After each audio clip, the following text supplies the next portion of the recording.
Yes. Dr. Mitchell, we're going to look at the BMJ letter that you were referring to before the break. Shumik, it's PRSE 0001555.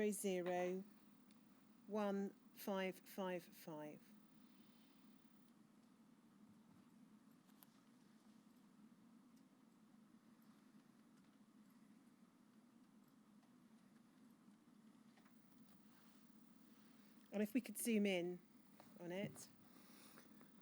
It's the middle column, thank you. Dr. Mitchell, I'm actually going to read it aloud because I think for those who are following the inquiry, it's not necessarily going to be easy to read the letter. And as I said, we haven't looked at it in hearings before. So it's a letter from you published in the British Medical Journal, 20th of July 1985. And it's in response to a letter from Professor Bloom. And it says this: Professor Bloom and his co-authors state that cryoprecipitate should no longer be used. This recommendation by the reference centre directors will have a major and, we believe, unfortunate effect on treatment policy in many haemophilia centres. One implication is that patients with von Willebrand's disease and haemophilia A of mild or moderate severity will have to be treated with large donor pool factor VIII concentrates, albeit heat-treated, when desmopressin is not appropriate. Initially because of concern about chronic liver disease in haemophiliacs, and more recently with HTLV3 also in mind, we have for the past 5 years tried to restrict the exposure of our patients to large donor pool concentrates. Cryoprecipitate has played a major part in this policy, being used in the treatment of patients with von Willebrand's disease. Sorry, could you put it back to how it was, Shumik? Thank you. And those with mild to moderate haemophilia. Children with severe haemophilia are also treated with cryoprecipitate until they go on to home treatment. Even so, we used 1 million units of factor VIII concentrate in 1984, 60% in the form of commercial concentrate. This exposure is limited by buying as much as possible of a batch from a single commercial supplier. In this way, patients have been treated for as long as 18 months using 100,000 units or more of the same batch. And then could we have the rest of that column, please, Shumik? Thank you. This policy has resulted in a low prevalence of HTLV3 antibody in our patients. We recently tested 76 patients, including 27 children, who have received blood products at this centre during the past 5 years. 7 of the 28 who had received commercial concentrate were HTLV3 antibody positive, 25%. There were no positive results from patients treated with NHS factor VIII concentrate only, 5, NHS factor IX concentrate, 12, cryoprecipitate, 28, or fresh frozen plasma, 3. The 7 positive patients all have severe haemophilia A and constitute 37%, 7 of 19, of this most at-risk group. All are adults aged 23 to 54 years. None have clinical features of HTLV3 infection. All patients with mild or moderate haemophilia A, Christmas disease, von Willebrand's disease, and factor X deficiency were HTLV3 antibody negative. 3 severe adult haemophiliac patients were positive for HTLV3 antibody on transfer to the centre in recent months, bringing the total number of our positive patients to 10. Recurrent treatment with blood products is hazardous. Apart from the danger of HTLV3 infection, the severity and progressive nature of chronic liver disease and haemophilia has recently been re-emphasised. Cirrhosis of the liver has been reported in mildly affected, infrequently transfused haemophiliacs and in children. Although the pathogenesis of chronic liver disease and haemophilia is not completely understood, it is undoubtedly related to treatment with large donor pool concentrates, all of which contain non-A, non-B hepatitis viruses. We would agree that only heat-treated concentrates should be used, since this may protect the recipients from HTLV3 infection, but heat treatment has not so far been shown to eradicate hepatitis viruses. The best approach seems to us to be a treatment policy which is designed to reduce as much as possible all the risks associated with blood products and which is tailored to the needs of each individual patient. HTLV3 antibody testing of all blood donations is expected to start in September 1985, W. Wagstaff Personal Communication. During the intervening 2 to 3 months, we believe it is preferable to continue using cryoprecipitate rather than treat patients with large, and we can go to the top of the next column, please, Chumick. Donor pool concentrates, which otherwise they might never need receive. Adoption of the proposal by Shaw et al. That cryoprecipitate should be prepared only from the plasma of female donors would decrease the risks of HDLV3 infection during the interim. This policy could be extended to fresh frozen plasma and platelet-rich plasma, and plasma from male donors could be used for preparing NHS heat-treated factor 8 and 9 concentrate. Desmopressin and antifibrinolytic therapy should be used when possible to avoid treatment with blood products. So that was the letter you sent, Dr. Mitchell, to the BMJ in July 1985, and obviously it sets out the policy which you've been describing to us. We just look again at the figures. You explained in that letter that there were 7 patients who were infected with HIV. That was the information you had at the time. And those were 7 out of 28 who'd received commercial products, and they were all patients with severe haemophilia A. Yes.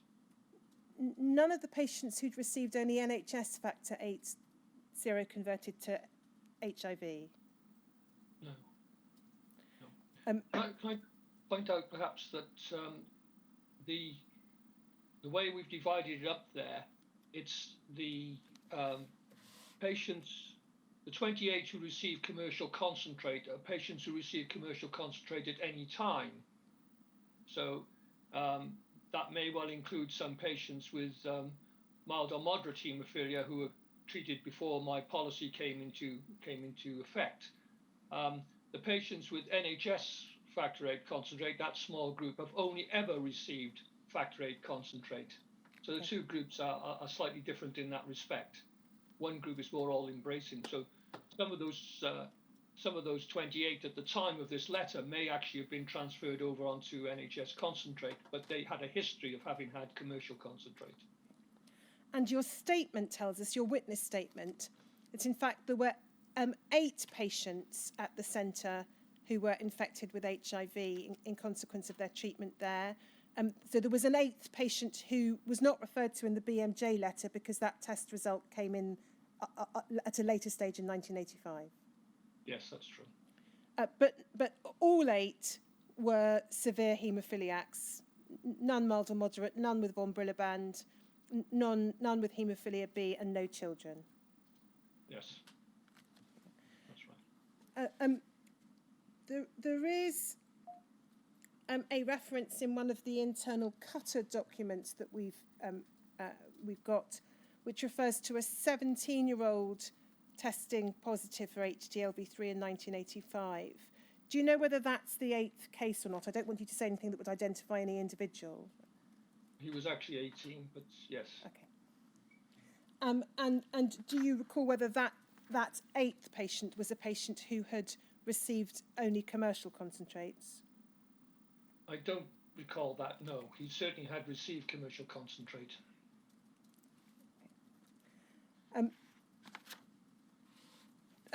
That figure of 8 does not, as I think your letter to the BMJ makes clear, include some adult patients who transferred to Leicester but were already infected with HIV and had already been tested and diagnosed with HIV.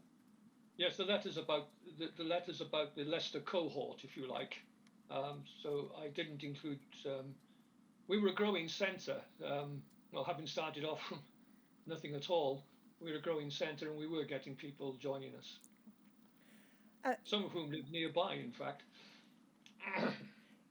Your statement explains that work was not undertaken to establish precisely when patients seroconverted. Do I correctly understand that you did not have a bank of stored samples to test? We did not store samples, no. And your statement also says that one partner of a patient tested positive for HIV. Yes. Can I just ask you a little more about the process for testing patients for HTLV3? Can you recall approximately when that process was undertaken and what the arrangements were? We had a letter from the UK HCDO saying that testing was available. I approached our consultant virologist, Dr. Flower, who's on this letter, and she said, I can do that for you. Only she chose to do it rather than doing it through Dr. Tedder. She sent it to the virus reference laboratory. She wanted to send it as a cohort, and therefore the sister contacted the patients. They came up at a time convenient to them. She explained what was happening and what she was doing, took the sample, and they were sent off as a block. And then do you have any recollection as to how long it took for the results to come back? Longer than I would have liked, but I think it must have been 2 or 3 months, something like that, before Dr. Flower approached me with the results. And what were then the arrangements for informing patients of their test results? They were all seen personally by me, often with the haemophilia sister present. What information, as far as you can recall, did you provide to patients at that time? So in 1985, when you are telling them that they are HTLV3 positive, what else did you tell them? It's very difficult because it was very uncertain at the time. It wasn't even certain that the positive antibody test meant continuing infection, although I think most of us feared that it did. So I would have told them that they were positive, they'd been exposed to this virus, that it wasn't inevitable that they would develop AIDS because that's what we understood at the time, and that we would carefully monitor their progress in the future. And I don't know whether I gave general advice at that time because we didn't know an awful lot about the virus or its natural history. Was advice given in relation to sexual transmission? It certainly was.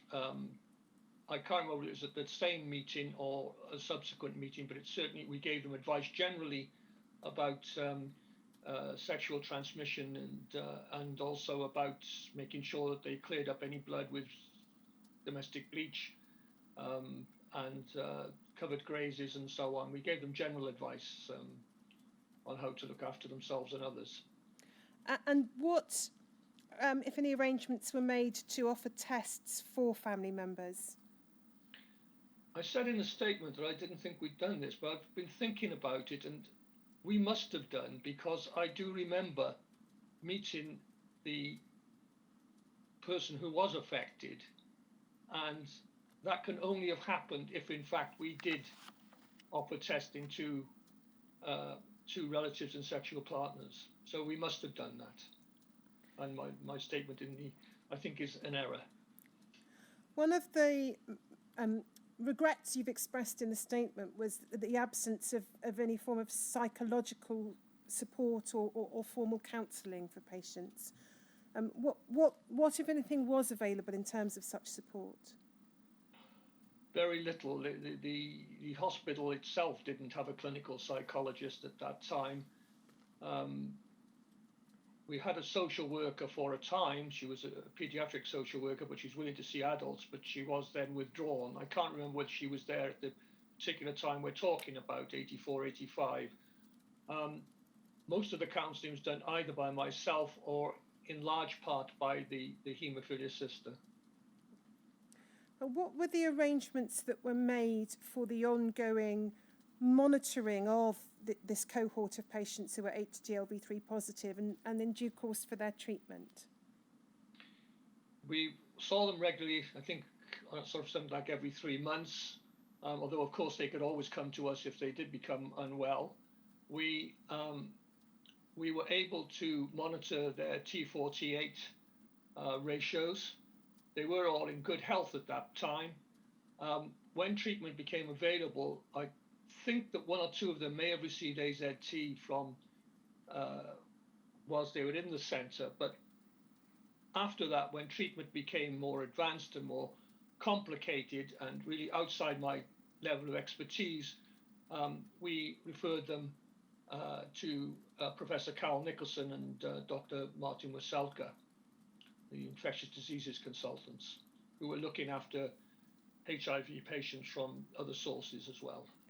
And was that an automatic referral, or did patients have to request it? No, they didn't request it. We offered it.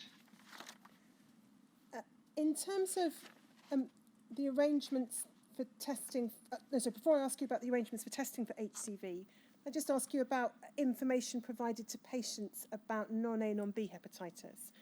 I've asked you earlier about what information you thought you might have provided to patients about the risks of AIDS. What, if anything, can you recall telling patients in the 1980s, prior to any test for hepatitis C being available, about the risks of non-A, non-B hepatitis or the risks of liver disease? We would talk to patients about their liver function tests. They would know that they were having these blood tests, that they were being done on a regular basis, and we would talk to them and we would say that talk to them that there is a possibility of viral transmission, that there is evidence that I think rather than saying non-A, non-B, I've never found that patients really like to have their condition described to them in such. It was the same with non-Hodgkin's lymphoma, which I was dealing with in my other role. It's not an easy thing for patients to have. So I would say that there was evidence that there was information of the liver, that we didn't know how severe that was, and that we were monitoring the situation. We had little to offer, and we would give them advice about alcohol and so on. I'm just going to ask you to look at a couple of documents. Shumik, could we have WITN 1167005, please?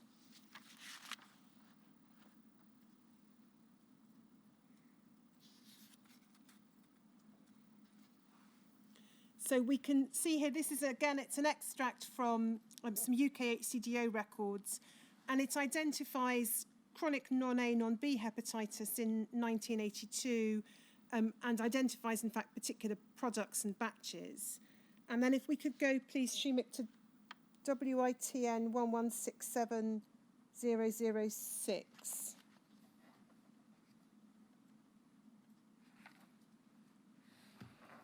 Now, this is hepatitis survey. This happens to be for the same patient as the document we've previously looked at, but I'm not asking you about the individual patient, Dr. Mitchell. We can see hepatitis survey. It's a form to be completed and sent to Miss Spooner at the Oxford Haemophilia Centre. Immediately a patient is suspected on clinical or laboratory grounds of having contracted hepatitis. And then we can see it identifies a type of therapeutic material received during the 6 months prior to development of hepatitis co-8 or factor 8.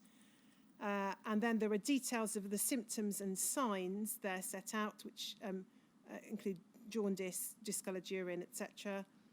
And if we just go to the bottom of the page, we can see the date, 1982. Were these forms that you were routinely, or you or the sister routinely filling out in relation to patients and sending off to Oxford? I presume so. Yes. I don't remember the forms particularly. I don't remember the forms particularly. They were obviously for patients who'd had clinical hepatitis, and clinical hepatitis was in fact, with non-A, non-B, or with hepatitis C, was in fact rare. Most patients were asymptomatic, but this patient obviously was not. So, do you recall whether you told your patients that you were proposing to send information about them on a named basis to Oxford as part of the Oxford return process? I think the patients were aware of the Oxford returns. I don't think we specifically asked individually for permission, for consent, but they were aware of them. And in fact, I think in her article in the bulletin system actually refers to the Oxford returns. So I think it was widely known about. So I wonder if we could just stop there. Could we just stop the live transmission for a moment? Yes, certainly. What's the matter? The reference to just in terms of we'll remove from the transcript the name. Yeah. Yes. Oh, sorry. Don't worry. What name have I? Don't worry. Don't worry about the name, because it will involve repeating it. But you used a name which may be relevant. Yes, it may not be problematic, but we'll just, not be a problem. Out of an abundance of caution, we just won't mention the name. Don't worry, Dr. Mitchell. if it was the sister's name, it's going to be very difficult for me not to. Don't worry, we've talked about the sister's role, and that's fine. We can start the transcript. We can start again? Yeah. It was. Yeah. So I've just been asking you more generally, Dr. Mitchell, about the process for submitting information to Oxford. We know from other centre records that at least in the early part of the 1980s, data was sent, including patient names, to Oxford. And I was asking you what knowledge you think your patients had of that process. Yes. And your answer, I think, was you thought patients were aware of it, but you don't recall specifically raising it with them or asking for consent.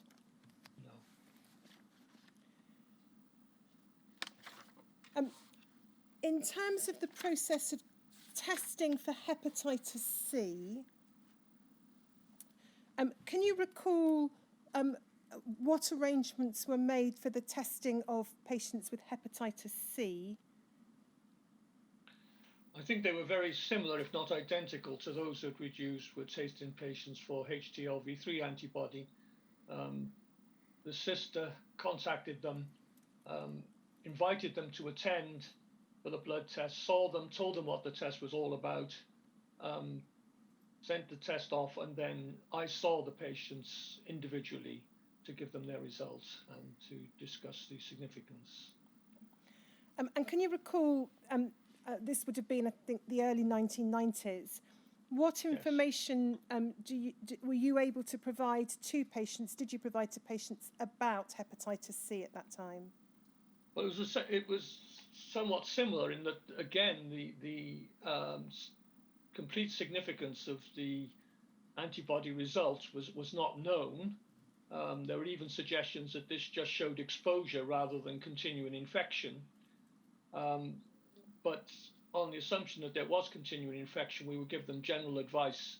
They'd already been advised, I think, to moderate alcohol. We might have reinforced that, and we would have talked about how they could keep others safe and we would probably have mentioned the possibility of sexual transmission, although that was much less of a problem as it turned out than with HIV. And we would then say that we would review and keep an eye on them. And what were the arrangements for reviewing patients who had tested positive for hepatitis C? I think initially they were reviewed in the Haemophilia Centre, and of course they continued to attend haemophilia review clinics. But I think as treatment became available, I think 1 or 2 patients were treated in the centre by us. But then again, as things became more expertise was obtained, we transferred that part of their care to Professor Carol Nicholson and Dr. Martin Waselka. And we did do a joint hepatitis clinic, so we saw the patients together. And your statement recalls some difficulty, at least in the early days, I think, in obtaining funding for interferon and ribavirin. Yes, that was particularly for the patient with hepatitis B. We had hoped that that might, he might get rid of the virus, but in fact it turned out that he became a carrier. And I wanted to give him interferon and ribavirin. And it took a bit of persuading to get the hospital to agree to fund that. And you don't, I understand from your statement, have data as to precisely how many patients tested positive for hepatitis C? Not nowadays, no. No longer. You just mentioned there patients with hepatitis B, and I wonder if we can look at an article in the British Journal of Haematology, co-authored by you, which considers 2 cases of hepatitis B. It's Shimmick, it's IPSN 40-156_089.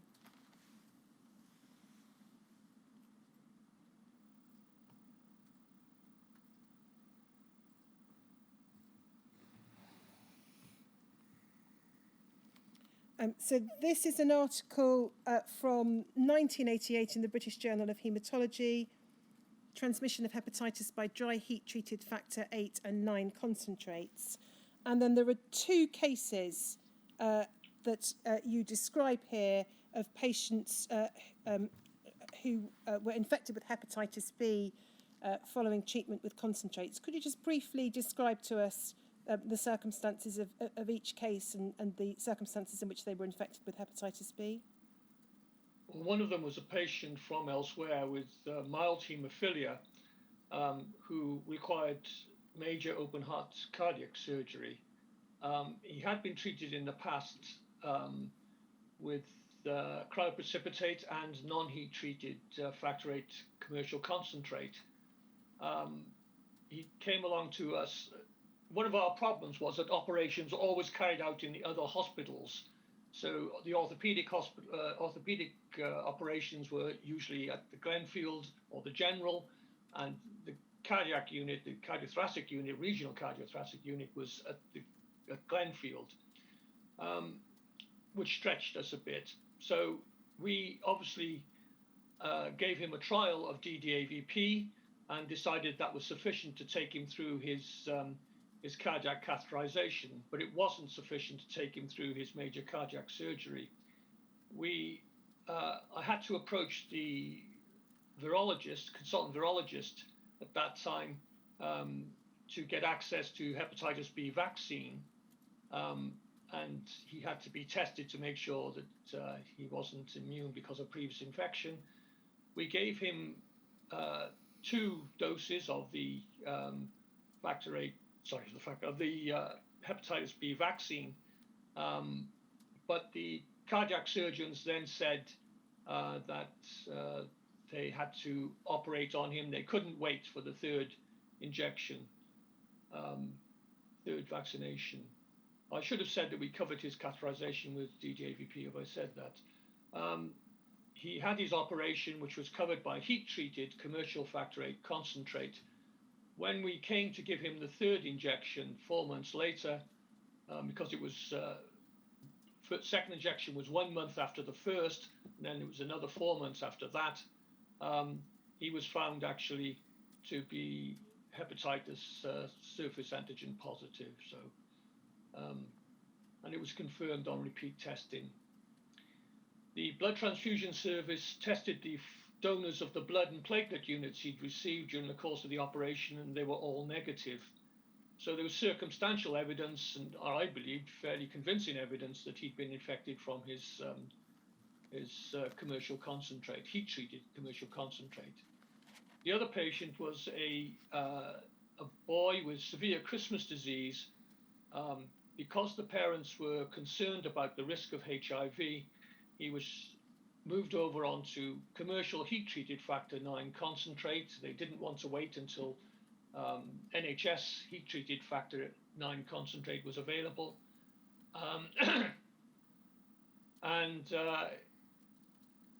He, after 11 months, he was found to be positive for hepatitis B.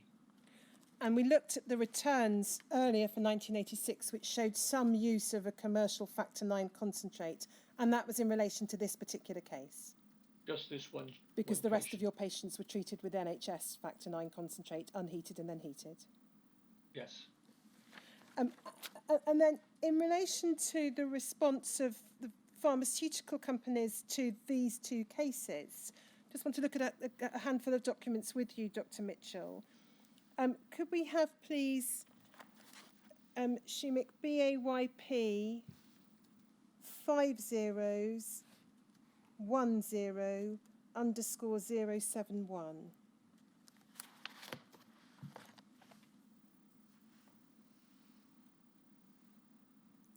So we can see that this is a letter from you dated the 3rd of April 1987 to Qatar. We don't, I think, need to go through the detail of it, but this was you reporting the first case, the case of the patient who'd undergone cardiac surgery and developed hepatitis B to Qatar.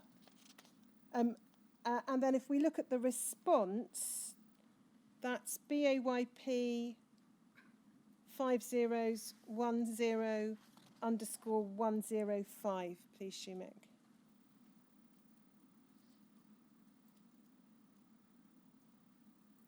We can see this is a response dated the 14th of May 1987 from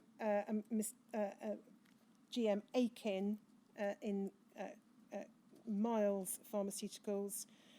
And the response is essentially in the last paragraph to say, in view of the foregoing laboratory studies with the lack of other hepatitis reports regarding this lot, and considering the patients having received blood and platelets, we do not believe CoH-HT to be the probable source for his hepatitis B. So you reported this to the pharmaceutical company, but their response was as set out here to reject the association with the heat-treated product. Yes.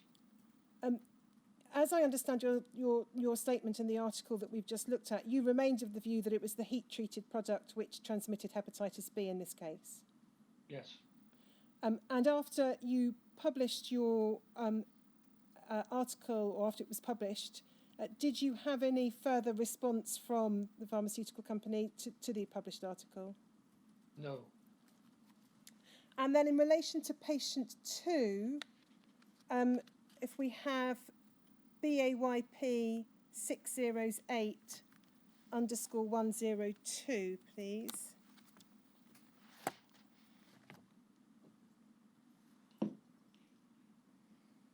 We can see here this is a letter from Cutter to you referring to a report of the development of hepatitis in a patient receiving CO9 and asking for further information, which you submitted.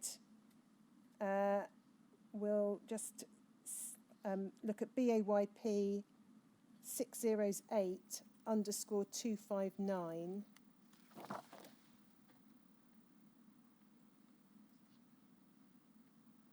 We can see here that you were then requesting further information.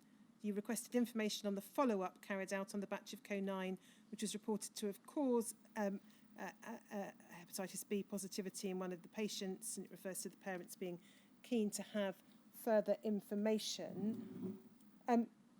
The outcome of that appears to have been again, a rejection of there being any connection with the Cutter product. So if we look at BAYP 608_288, please.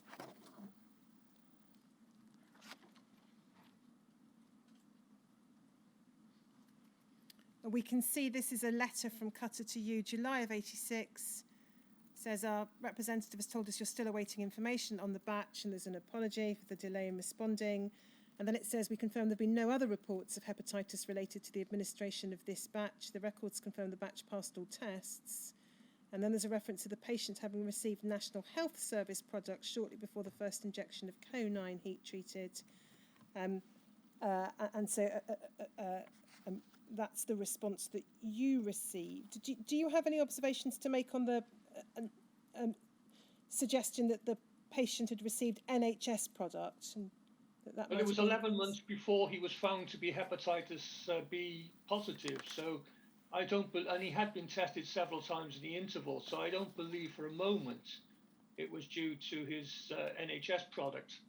And there were reports of intermediate purity heat-treated concentrates passing on or causing hepatitis B and hepatitis C. So.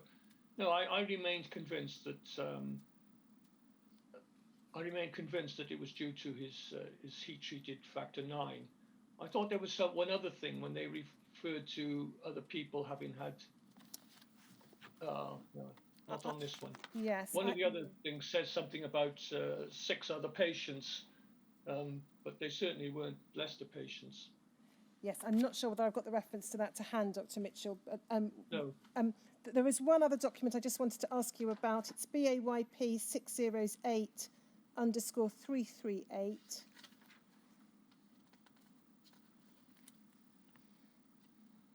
It's the bottom half of the page. So the first is reference to a different report in relation to CoH HT and hepatitis. And then this, under the heading canine HT, says, oh, apparently Dr. Mitchell was satisfied with the information provided, that he's not raised the subject again. I'll let you know if there are any further developments, but we're not actively following up this case at the moment. As I understand your statement, you said that there wasn't a mechanism for resolving the dispute. Not that I'm aware with. I would have raised it with any representative from Qatar I met, and I can't believe, I don't know who Marie Tate is, but she knows this isn't correct because we published a letter. So she knows that we're not happy that it wasn't their product. Otherwise, we wouldn't have published a letter. Now, I wanted to ask you next about some observations in your statement, Dr. Mitchell, and to offer you the opportunity to elaborate upon them.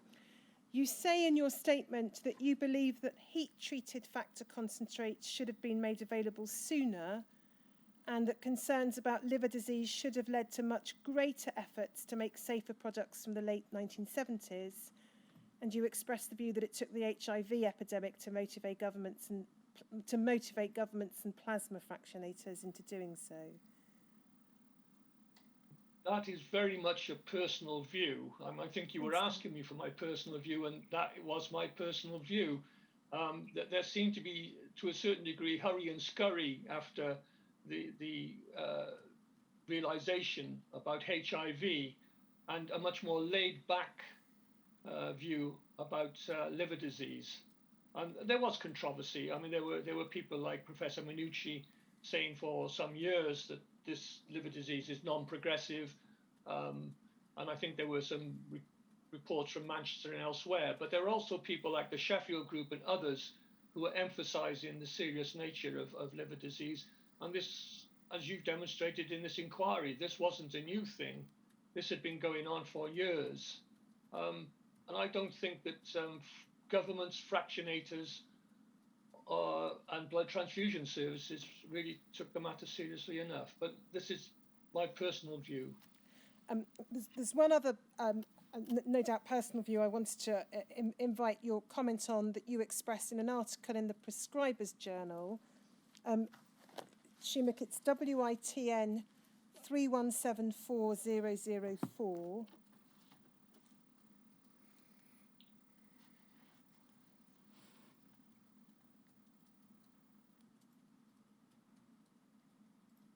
This is an article you authored in 1992. It's entitled Coagulation Factor Concentrates.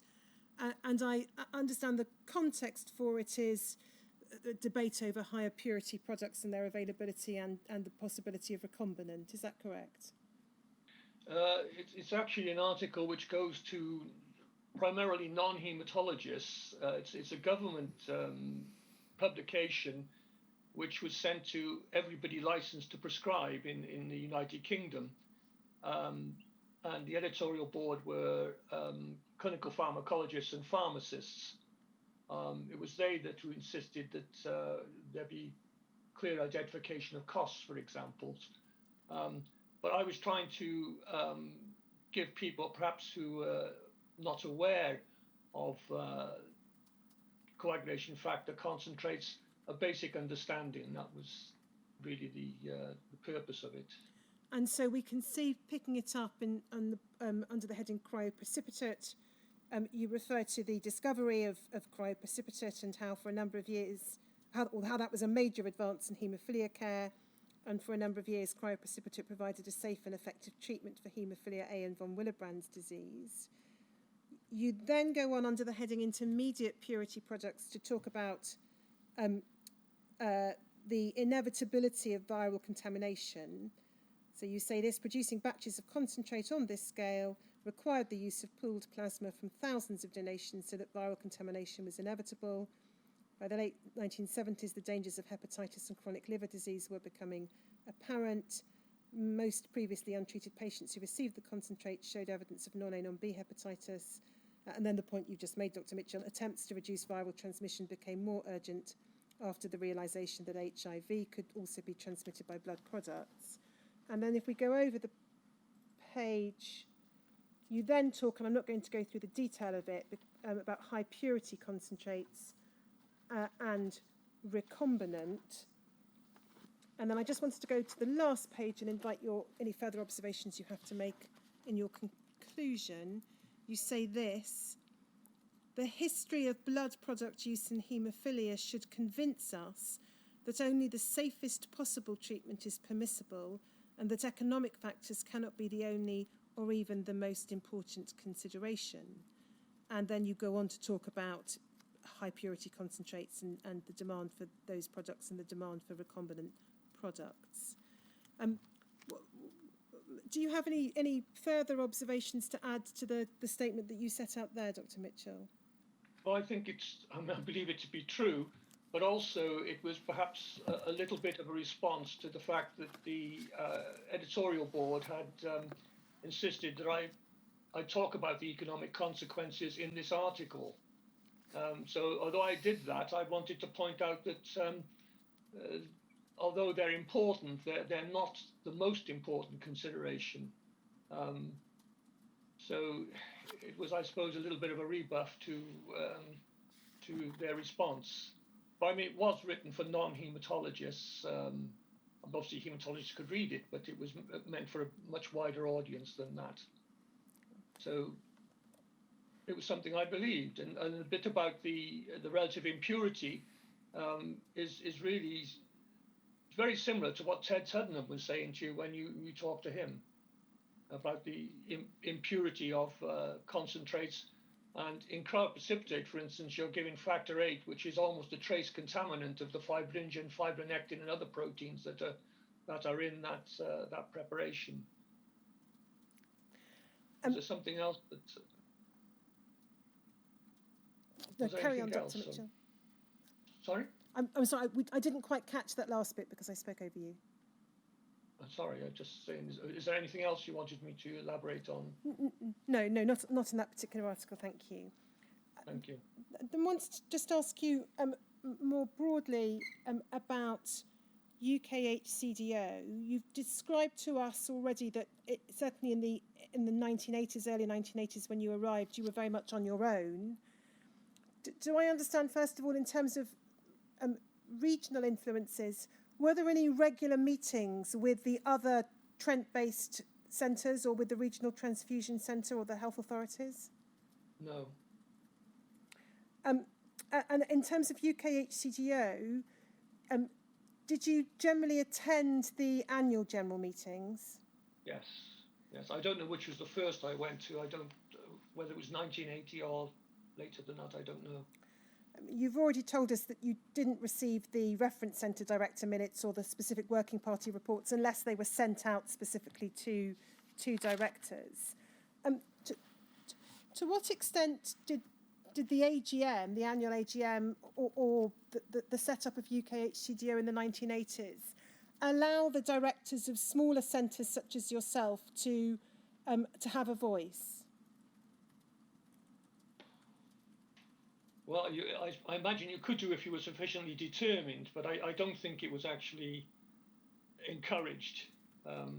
It was very much a series of presentations by Dr. Ritzer and Dr. Krask and others on what they saw as the issue of the day, or reports, brief reports of what the various working parties had been done. And these obviously were summaries of, because these working parties had met on a whole number of occasions through the year. So it was really just keeping the smaller centres up to date, I suppose, but in a brief way.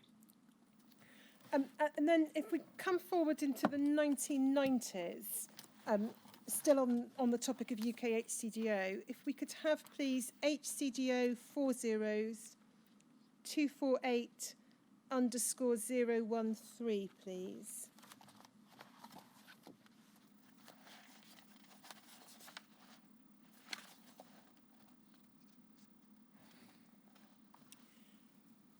So this is now September 1992. It's the minutes of a meeting of centre directors. And if we go, please, Shumik, to page 5.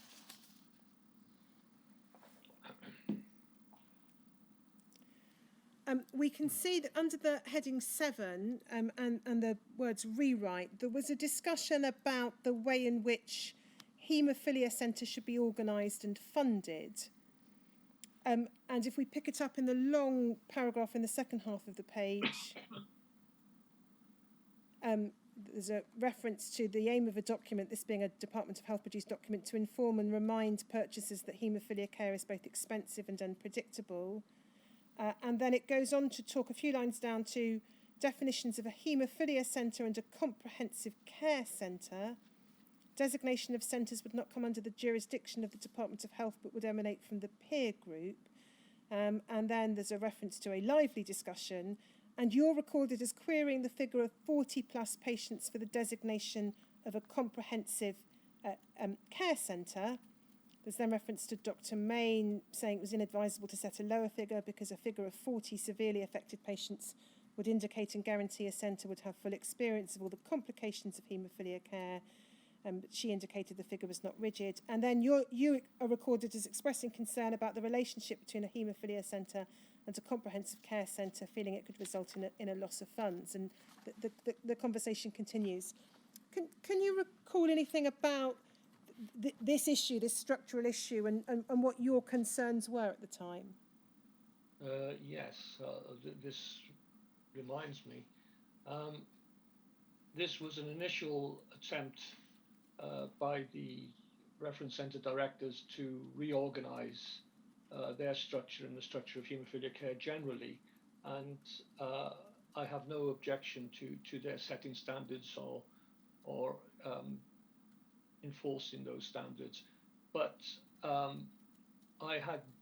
this was sprung on us effectively. I'm not accusing Dr. Main of doing that, but many of the people in the audience whom this would affect and their centres would be affected were totally unaware of these proposals. I was certainly totally unaware. And I wasn't sure whether Leicester would or would not qualify as a comprehensive care centre. In fact, 3 years later we did, or we probably would have done at that time. But I was a bit concerned if all the patients in Leicester were registered at Sheffield as the only reference centre stroke comprehensive care centre, then that could have major repercussions on Leicester. It could even be that we would lose funding. There would have been some in the hospital authorities who would actually welcome such a move and say, oh, well, they're all Sheffield patients now. Do we need another haemophilia sister? In fact, do we need a haemophilia sister at all? Do we need the new haemophilia centre that's being planned for the Osborne building? Because these are now Sheffield patients. And the other thing is that the representative of the Department of Health says that orthopaedic operations, for example, would not be available. Well, we were not just doing orthopaedic operations, we were doing major cardiothoracic surgery on a number of occasions, including total correction of a Fallot's tetralogy in a small child, a baby, effectively. So I didn't feel that this was going to deliver the right result, not just for Leicester, but for other places like Nottingham, etc. So I queried it, but I mean, it did evolve. It didn't stay at this point. This was an intermediate stage. And then moving to a separate topic, Dr. Mitchell, could we have NHBT 20-36651 _002? Yep, NHBT 00-36651 _002.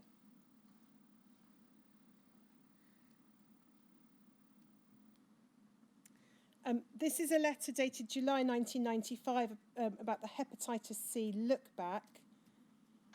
And it's a letter from you to the Trent Blood Transfusion Service in the Regional Transfusion Centre in Sheffield.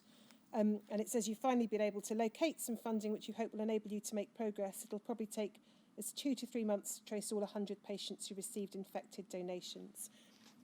What, if anything, can you recall about your involvement or Leicester's involvement in the hepatitis C look-back exercise? Well, I think if you'd asked me a few days ago, I would have said I had no involvement in the blood transfusion service look-back, but my understanding from this letter is that the blood transfusion service had approached us. I'm not sure why it came to me, but they probably spoke to our chief MLSO in blood transfusion and asked him to trace 100 donations, which came from patients who had subsequently been found to be positive for hepatitis C antibody. He was running 3 very busy blood banks in 3 different hospitals, and this would have involved a lot of work looking at old ledgers and so on, which he couldn't spare the time or the staff to do. And I think, therefore, it was suggested that some of his staff should be paid to do this weekends or out of hours or something like that. And I imagine my job was to persuade the pathology business manager that he should provide this funding.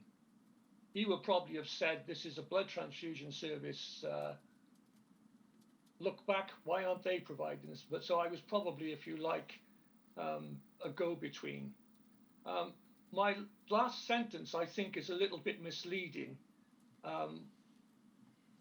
Although they may have informed us about 100 donations, which came from people who subsequently came from donors who subsequently tested positive for hepatitis C antibody, that does not translate into 100 patients. So although there would have been no difficulty at the time, because the people reading this letter will only have been interested in the middle sentence, it might be misleading to people who are reading the letter now, analysing it at this stage. In fact, I looked up the report of the results of the look back, which is published in Transfusion in September 2002, and that shows that there were 9,222 blood components made from donors who were subsequently shown to have antibodies for hepatitis C virus. They were given to only half that number, 4,424 recipients, and of those, only 1,351 were traced, and 50% of those, so something like about 675, were found to be infected with hepatitis C virus. So that's actually only, if you do that in proportion, that would mean only 7 of our 7 patients in the Trent would be expected to have become hepatitis C virus positive, antibody positive, as a result of receiving this 100 donations. And many of the patients... Sorry? No, carry on. And part of the reason for this is, of course, that because of the reasons that people get transfused, I think they found that about 50% of the patients were deceased by the time this look back was done. And if you think of the reasons for somebody with a ruptured aortic aneurysm, for example, may receive many, many units of blood, platelets, cryoprecipitate, and so on. But in fact, at that time, the outcome was quite poor. So many of these patients did die of the underlying condition, not of liver disease. And do you know... Sorry, I'm not an expert on this, and I'm sure you'll be speaking to people who know far more about the blood transfusion look back than I do. Do you recall anything more about what happened in Leicester in terms of the completion of the look back exercise? My understanding is that anybody who was found to, who was traced and found to be have antibodies to hepatitis C were referred to the same doctors, Dr. Carol Nicholson and Dr. Martin Waselka, who are part of a Trent-wide hepatitis C interest group. And then I wanted to ask you about a further publication of yours concerned now with parvovirus. Could we please have Shimik BPLL 0016110_039?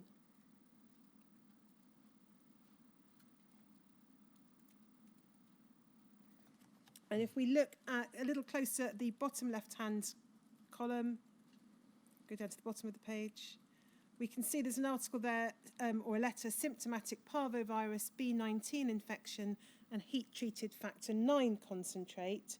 And this is published in the Lancet of May of 1989. You're one of the authors. It says, dry heating of factor 8 and 9 concentrate at 80 degrees centigrade for 72 hours may prevent transmission of non-A, non-B hepatitis and HIV. But then you refer to a study showing a very low seroconversion rate for B19 virus after first treatment of haemophilic boys with NHS heat-treated factor 8 concentrate. And then you say this: we've seen 3 patients who had symptomatic B19 infection after infusion of NHS heat-treated factor 9 concentrate. Patients with little previous exposure to blood products 2 had received only heat-treated factor concentrate. And then you go on to describe symptoms in those 3 patients. And then if we go to the conclusion, so top of the next page, sorry, top of the right-hand column, please, Shumik. We can see that the conclusion is, penultimate paragraph, transmission of B19 virus by factor 9 concentrate is implicated in these patients by the development of clinical illness and serologically confirmed B19 infection after infusion of factor 9 concentrate. And you go on at the end of that paragraph to suggest that B19 virus may be transmitted by heat-treated factor 9 concentrates. You set out what the B19 virus can cause there, and refer to persistent B19 infection documented in children with leukemia, etc. Bloodborne viruses, this is the last sentence of the letter, may continue to present an infective hazard to haemophiliacs despite vigorous heat treatment of coagulation factor concentrates. Can you recall anything about what prompted the sending of this letter and the cases of B19 parvovirus that were observed in your patients? The publication actually was stimulated by the virologists who are very keen to publish this. As I understood it, the evidence was suggestive but not conclusive, because PCR investigations for viruses can remain positive even when the virus is not viable.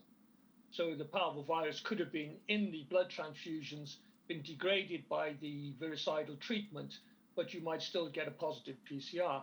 Nevertheless, the fact that we'd had 3 patients presenting with clinical features of parvovirus, I mean, it's a common infection. It commonly occurs in children when it's often called slap cheek syndrome or fifth disease, and many of us will have had it in the past. But nevertheless, 3 of these patients presented with clinical features suggestive, showing this disease, and it was confirmed by doing antibody testing, and it seemed to us that this was highly suggestive that it had been passed on by the NHS factor 9 concentrate.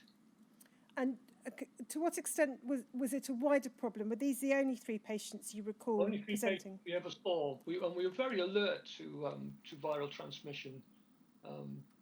We didn't see any other patients. And then can I ask you more generally about your interactions with pharmaceutical companies during your time as director, particularly in the 1980s, Dr. Mitchell? We've seen reference to various Qatar documents in which we can see sales representatives paying you visits. Did you also receive visits routinely from representatives of other companies trying to persuade you to change products? Yes, occasionally, yes. Some evidence has been received by the tribunal of there being potentially offers of quite lavish hospitality by pharmaceutical companies. Do you recall anything of that kind being offered to you? Not lavish, no. I was given assistance to attend educational meetings. The first time, I think, was in 1986, so I'd been a consultant for 6 years by then, and I was given assistance by Qatar to attend the World Federation of Haemophilia meeting in Milan. I mean, it's actually quite important for me to go to these meetings because I was effectively professionally isolated. It certainly wasn't on a lavish scale. I mean, I did hear stories of people getting first-class flights and all this stuff. It never applied to me. I heard Professor Parapia, who I was quite friendly with, saying that he knew people who'd been lavishly treated. Well, I've often found myself in the same hotel as him, so I don't think we were in the lavish treatment group. So I've pretty much come to the end of my questions for Dr. Mitchell, but we need to afford the opportunity for the recognised legal representatives to suggest any further questions. So I wonder whether we could take our lunch now, early, and it may be there are some further questions for you after lunch, Dr. Mitchell, or it may be there are very few. Let me explain, Dr. Mitchell. What happens is that those who've been watching remotely, who are core participants, represented core participants, have a right to suggest further questions which they may have for you to counsel for the inquiry. And if they have any, or if she herself thinks of any further questions, she'll ask those after the lunch break. So you're nearly finished, but not quite. So we will take a break, and we'll take it until, shall we say, 1:45? 1:45, would that suit? That's fine. Thank you very much. So 1:45. The same rules apply to this break as did last time. Thank you very much so far. Thank you. 1:45.